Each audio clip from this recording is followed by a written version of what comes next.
ফুৰহানিয়াতীত চাঞ্চল্যকৰ হত্যাকাণ্ড সুদীৰপাৰ ফুৰহানিয়াতীত আৰক্ষীয়ে কবৰ খান্দি উলিয়ালে 16 বছৰীয়া নাবালিকাৰ মৃতদেহ। ঘটনাস্থলীত নগাঁও জিলাৰ আৰক্ষীৰ উচ্চ পদস্থ বিষয়া আৰক্ষীৰ বৃহৎ দল লৈ উপস্থিত হৈ কবৰ খান্দি উলিয়ালে কিশোৰীৰ মৃতদেহ। জুৰিয়াৰ ফুৰহানিয়াতীত গাঁৱৰ পিতৃহীন কিশোৰীগৰাকীক ডাঙৰ দীঘল কৰি বিয়া দিব বুলি মাকৰ পৰা ফুৰহানিয়াতীৰ ছফিকুল ইছলামে 6 বছৰ আগতে নিজৰ দায়িত্বত লৈছিল। প্ৰায় 10 দিন আগতে মাকৰ অজ্ঞাত কিশোৰীক কবৰস্থ কৰাত মাকৰ সন্দেহ হোৱাত জুৰিয়া আৰক্ষী থানাত এজাহাৰ দাখিল কৰে। মাকৰ এজাহাৰৰ ভিত্তিত আজি নগাঁও জিলাৰ আৰক্ষীৰ লগতে চক্ৰ বিষয়া আৰু জুৰিয়া আৰক্ষীৰ এক বৃহৎ দল ফুৰহানিয়াতীৰ কবৰস্থানত উপস্থিত হৈ কবৰ খান্দি কিশোৰীৰ মৃতদেহ উদ্ধাৰ কৰি মৰণোত্তৰ পৰীক্ষাৰ বাবে নগাঁওলৈ প্ৰেৰণ কৰে।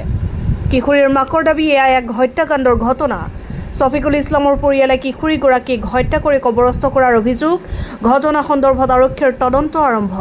এয়া পৰিকল্পিত হত্যাকাণ্ড নে বেমাৰত মৃত্যু হৈছে সেয়া আৰক্ষীৰ তদন্তত পোহৰলৈ আহিব। News desk report, Indian first news. মৃতদেহ মানে উদ্ধাৰ হোৱা নাই একচুৱেলি। এগৰাকী মাইনৰ গাৰ্ল, তেখেতৰ মৃত্যু হৈছিল যোৱা 20 তাৰিখে। পিছত তেখেতৰ মাইনৰ গাৰ্লগৰাকীৰ মাতৃয়ে এজাহাৰ দিলে যে ইয়াত কিছুমান ফল প্লে আছে আৰু এইটো হয়তো ছাছপেক্টেড মানে ডেথ বুলি তেওঁ এখন এজাহাৰ দিলে। যিহেতু তেনেকৈ দিলে আৰু সেই সময়ত আমি যেতিয়া ডেথ হৈছিল তেতিয়া গম পোৱা নাছিলোঁ যে তেখেতৰ ডেথ হৈছে, সেইটো কোনেও ইনফৰ্ম কৰা নাছিল।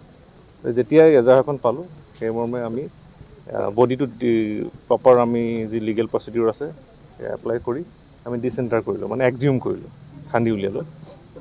খান্দি উলিয়াই আমি এতিয়া পষ্টমৰ্টেমৰ কাৰণে পঠিয়াইছোঁ।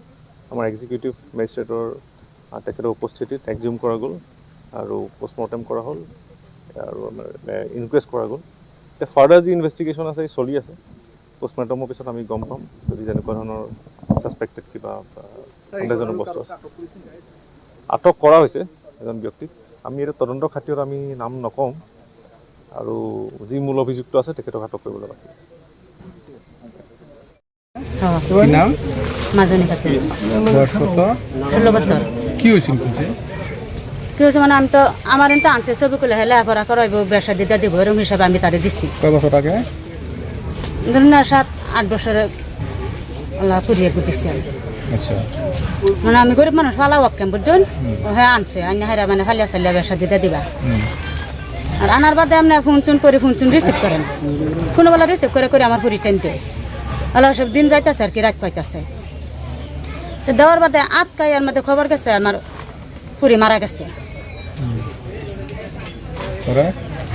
তো পরে এখন আমি আইলাম না হেরা মানে কেস করলাম দেন দেখি আটকা পুরি মারা যায় কিবা তা জ্বর সর্দি হয়ে মানুষ মরে যা। বেমার হচ্ছেন যে জানাইছেন? না আমার জানাইছে না, না আমার জানাইছে না। ছবি কুলের বাইতেছেন মারা গেছেন, মারা যাওয়ার খবর জানাইছেন? মারা যাওয়ার খবর জানাইছে না, আমি ফোন করে বাদে খবর মানুষ এটাইতে রয়েছি। সেই নাম কি আর বয়স কত? বয়স 16 বছর, নাম মাজনী। আপনার কি সন্দেহ? না আমার সন্দেহ তো তারা কিছু একটা করিয়া দুর্ঘটনা করিয়া কিছু ই করিয়া আবার ই করছে না কেন, এটা আমার মনের সন্দেহ আর কি। সন্দেহ তো আমার ছবি কুলের তার বাড়ির মানুষ উঠে। আপুনি কেছ কৰিছে? হ্যাঁ আমি কেস কৰছি। মানে আপোনাৰ সন্দেহ হয় সিহঁতে হত্যা কৰিছে বুলি? আমাৰ সন্দেহ গেহাৰে আমি কৰছি জানো না। যে নামে আঙ্গ বাঢ়াৰ দিকে